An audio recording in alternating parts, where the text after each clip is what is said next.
At my mother's funeral, my mother-in-law stood there with a smug grin, completely unfazed by the grief in the air. As if the sorrow of losing my mother wasn't enough, she boldly declared, "This house will be inherited by my son." She then wandered through the rooms, casually inspecting them as if she were shopping for furniture. "I wonder if I should take this one," she mused, running her hand along the walls.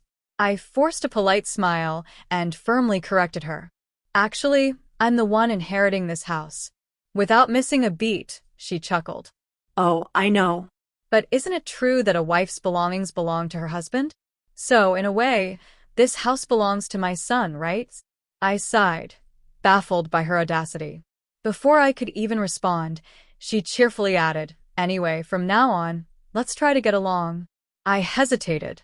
"What do you mean by get along?" She beamed, completely ignoring the grief on my face.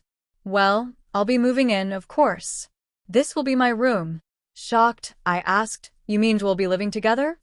"Exactly," she said with confidence. "A house this big shouldn't go to waste. It makes perfect sense for 3 people to live here instead of leaving so many rooms empty, don't you think?" I clenched my fists, my heart aching from the loss of my mother. Did she really think this was the right time to bring up something so ridiculous? Couldn't she see my pain? This house wasn't just a building. It held years of precious memories, built by my hardworking father and cherished by my loving mother. The thought of my overbearing mother-in-law taking over made my stomach turn. Worse, my husband just stood there, saying nothing to stop her. I knew I had to take control before she forced her way in. But let me take a step back. I'm a 43-year-old office worker. Marriage wasn't something I ever thought would happen for me.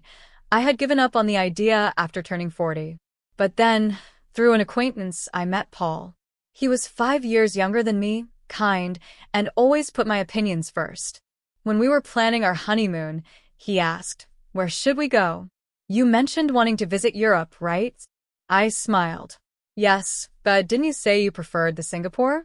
"Then let's go to the Singapore," he said without hesitation. At that time, I truly believed he was someone who valued my feelings. But now, as I watched him stay silent while his mother took control, doubt crept into my heart. A few months after our wedding, he dropped a bombshell. "My mom wants to live with us," he said one evening. "My dad's health isn't great, and she's struggling to handle things on her own."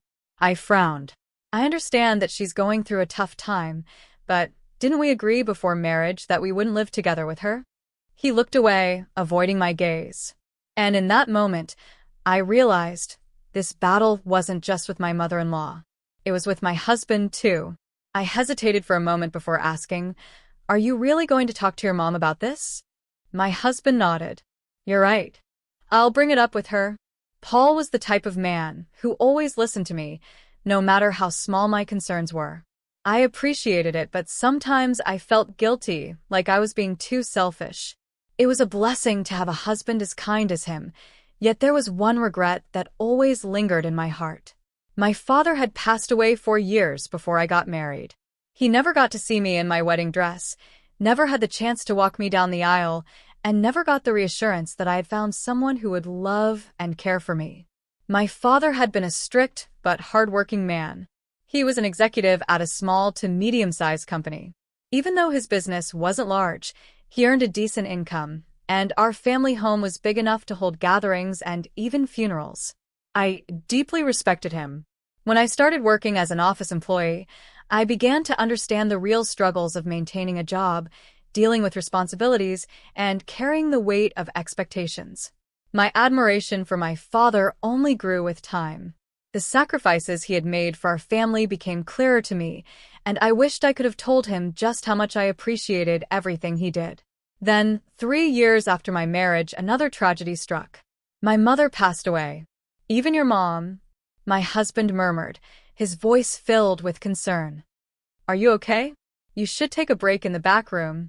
Funerals at home weren't very common anymore, but I had chosen to hold my mother's ceremony in our family house, just like we did for my father.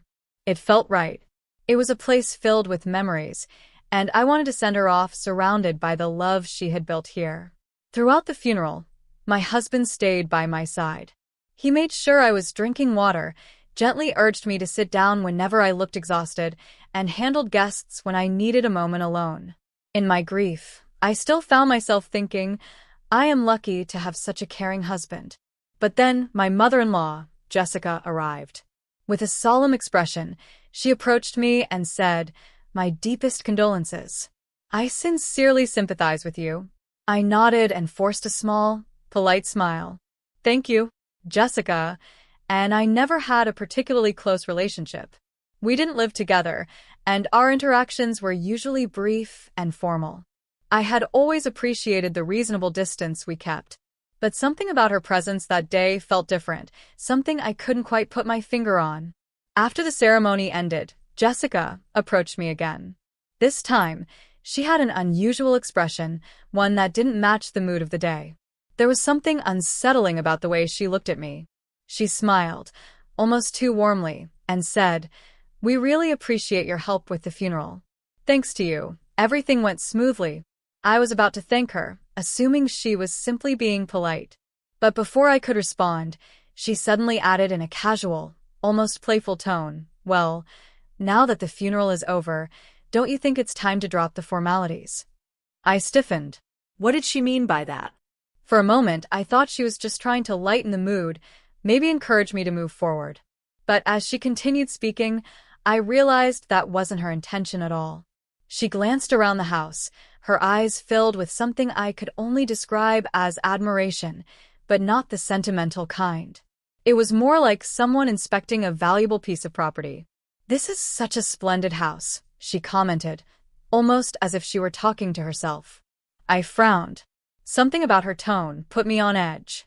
"Wait a moment," I started, but before I could say anything else, she began walking deeper into the house, completely ignoring me. My heart pounded in my chest. What was she doing? And then, all at once, it hit me. This wasn't just a visit to pay respects. Jessica had come here for something else entirely. I frowned. "Mom, this is really inconvenient. Some areas are still messy." My mother-in-law, Jessica, waved off my concerns as if they were nothing. "Oh, don't fuss over small details. What's more important is that this house will be inherited by my son." She strolled through the house with an air of entitlement, casually scanning the rooms as if she were picking out a new wardrobe. Then, stopping at one of the larger rooms, she mused, "I wonder if I should take this one." I felt my stomach twist. "Mom," I began, hesitating for a moment before gathering my courage. "Actually, I'm the one inheriting this house." Jessica smirked, clearly unfazed by my words. "Oh, I know. But your parents didn't have any other children, right? And doesn't everything a wife owns ultimately belong to her husband? So, in essence, this house belongs to my son." I let out a deep sigh, trying to control my growing frustration. Was she really twisting logic to claim my family home as hers? She clapped her hands together cheerfully. "Anyway, from now on, let's try to get along." I narrowed my eyes. Something about the way she said that didn't sit right with me. Before I could question her, she confidently continued, "I mean, I'll be turning this room into my own." My breath caught in my throat. "Wait, does that mean you're planning to live here?" Without a hint of hesitation, she replied, "Exactly. I've decided. A house this splendid shouldn't go to waste with empty rooms. It makes perfect sense for 3 people to live here rather than leaving all this space unused, don't you think?" Then, as if to justify herself further, she sighed dramatically. Finally. I won't have to take care of my son all by myself anymore." I clenched my fists. My mother had passed away recently, and yet here she was, talking about taking over my home as if it were just some casual arrangements. Anger bubbled inside me. Could she not see the pain I was going through? Why was she saying such ridiculous things at a time like this? Just as my patience was wearing thin, my husband, Paul, who had been standing nearby, finally noticed the tension. He quickly stepped in. "Mom." "What are you saying?" His voice was firm, his brows furrowed in frustration. "This isn't the right time for this kind of discussion." Jessica, undeterred, rolled her eyes. "Oh, why make such a fuss?" Paul didn't back down. "Just leave, Mom," he said firmly. Then, without waiting for her to protest, he guided her out of the house. Before leaving, Jessica threw me one last glance, but for once, she said nothing. Paul turned back to me, rubbing his temples. I'm really sorry. My mom can be unreasonable sometimes. I exhaled, relieved. It's fine. Thanks for handling it. I truly felt grateful to have a husband who stood up for me. But in the days that followed, I would come to realize that Paul's idea of handling things was different from mine. 12 days after my mother's funeral, as the heavy sorrow began to settle, we finally sat down to discuss what would happen to my family home. I assumed we were on the same page, that we would continue living in our small apartment and decide what to do with the house later. But Paul suddenly made an unexpected proposal. This apartment feels cramped, he said casually. Shouldn't we move back into your parents' house? I blinked. Move back. He nodded. Yeah, with all of our belongings and, the possibility of having kids in the future. It's better than squeezing into this tiny apartment. I hesitated. A part of me understood his reasoning. The house was big, and our current apartment was indeed small, but something about the way he brought it up made me uneasy. Then, after a pause, Paul added in a quieter voice, well, we should start preparing for the move. I swallowed hard. There was a pressing concern I needed to address. Paul, there's something important I need to ask about this move. He hesitated, as if already knowing what I was about to say. His expression turned uneasy. After a long pause, he finally spoke.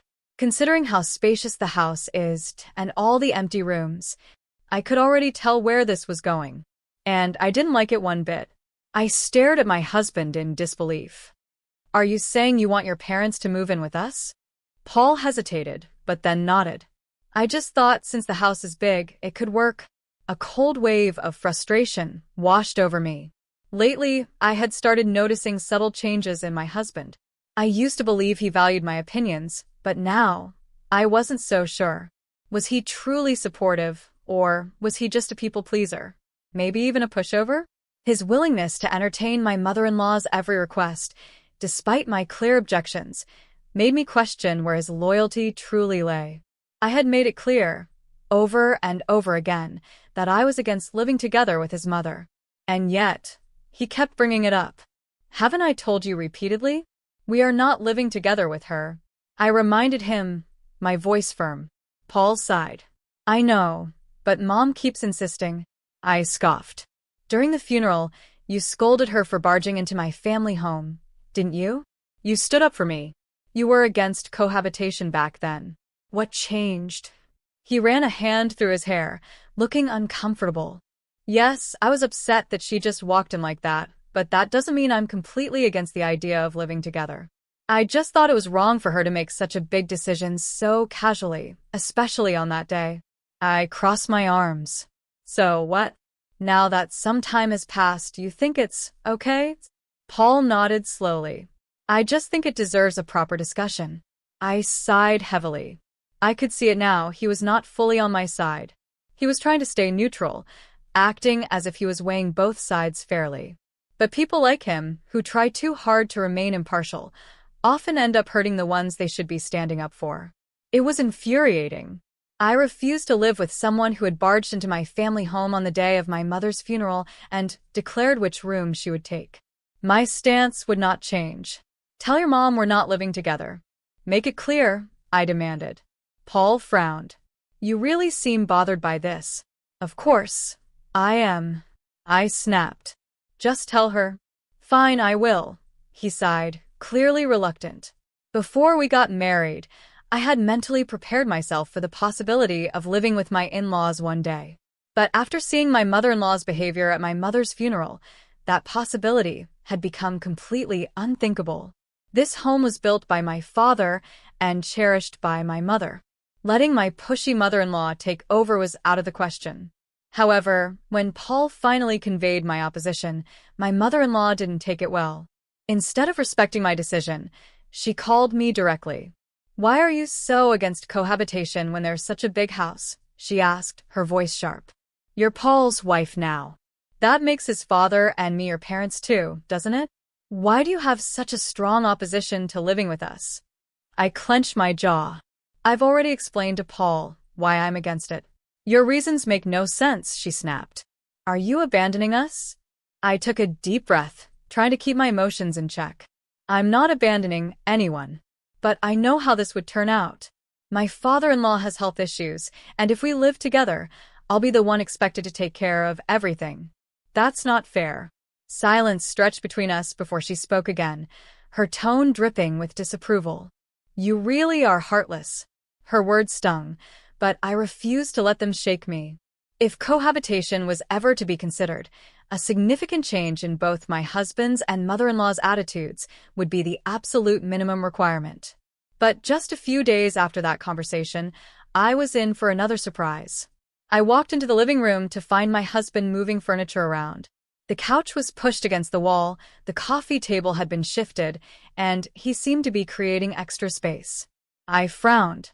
Paul, what are you doing? He looked up at me, hesitant but determined. And I had a sinking feeling that I wasn't going to like his answer. I asked, what are you doing? Is this for storing moving boxes? He shook his head. No, I'm making space for 3 beds here. Hearing 3 beds made my heart sink. I hesitated before asking, are your parents coming to stay? To my shock, he said, no, they're moving in today. Even before they arrived, I realized what was happening. No matter how much I objected, my husband and his mother were forcing me to live with them. Why is this happening? I asked, feeling frustrated. He explained their lease ended, so we decided they'd move here instead of renewing it. It'll be a tight fit for 4 people, but we're moving soon, right? Just put up with it for a little while. Feeling upset, I said, that's not what I meant. Why are we even talking about living together?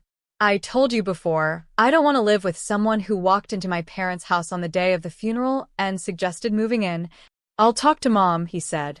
We're going to be living together from now on, so please try to get along. I felt angry. Why do you always put your mom first? It's not about taking sides, he insisted. I listened to both of you and made the best decision. But I knew that wasn't true. When it came to his mother, he was completely under her influence. He believed he was making his own choices, but in reality, she was guiding him. I used to think of him as kind, but when he was with her, he became difficult, forcing me into a life I never wanted. When my in-laws moved into our tiny apartment, my mother-in-law immediately started complaining about the space. Feeling forced to apologize, I said, we'll manage until we move. My father-in-law, Ryan, seemed polite and didn't cause trouble, but I could tell he was following my mother-in-law's lead. He was just another yes man. A few days later, my mother-in-law asked me to run an errand to buy her a medicated patch. It was a small thing, but I felt irritated. Why was she making decisions without even asking me? I worried this was just the beginning of bigger demands. I knew I couldn't live like this.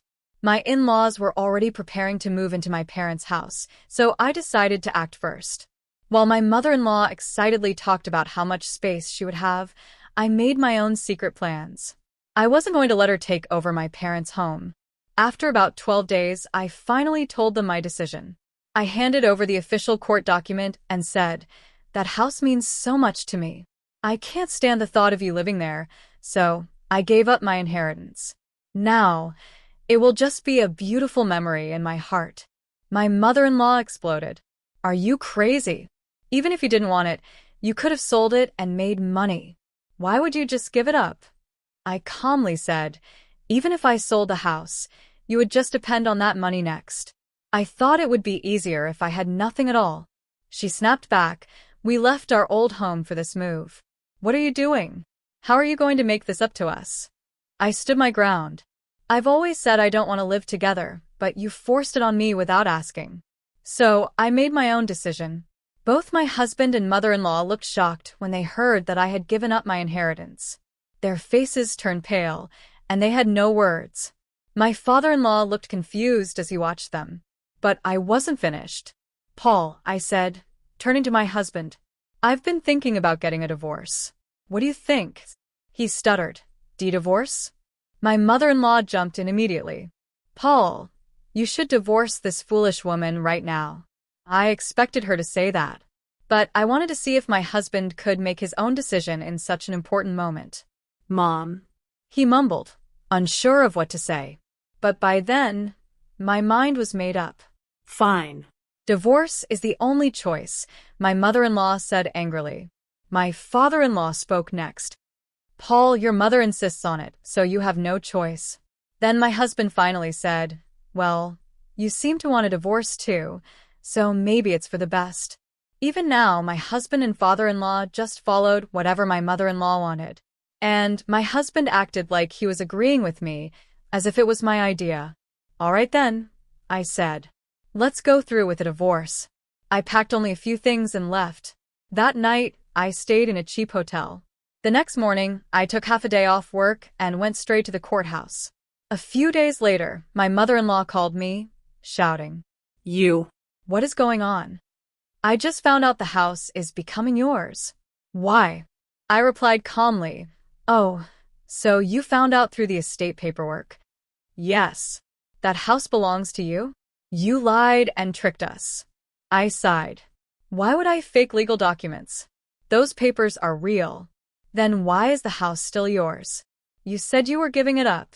I explained. Right after I showed you those papers, I took back my application.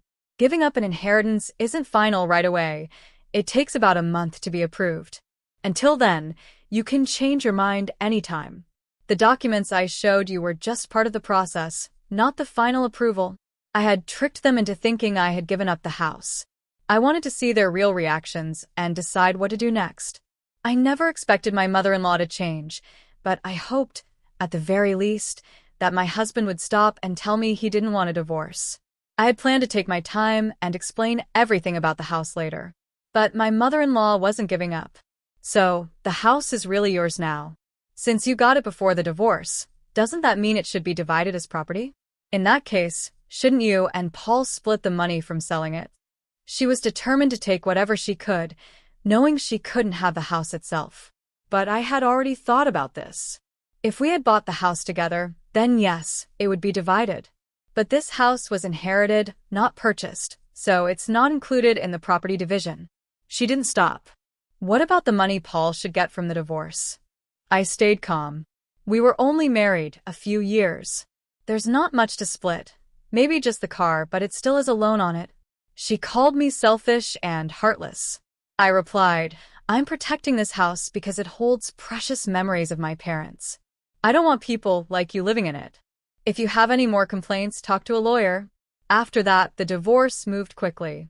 My mother-in-law probably pressured Paul to speed it up. Either way, it was finalized, and I was finally free from them. I felt relieved, as if I had saved my father's home from being taken over. After I moved out, my ex-in-laws stayed in the same small apartment where I used to live with my ex-husband.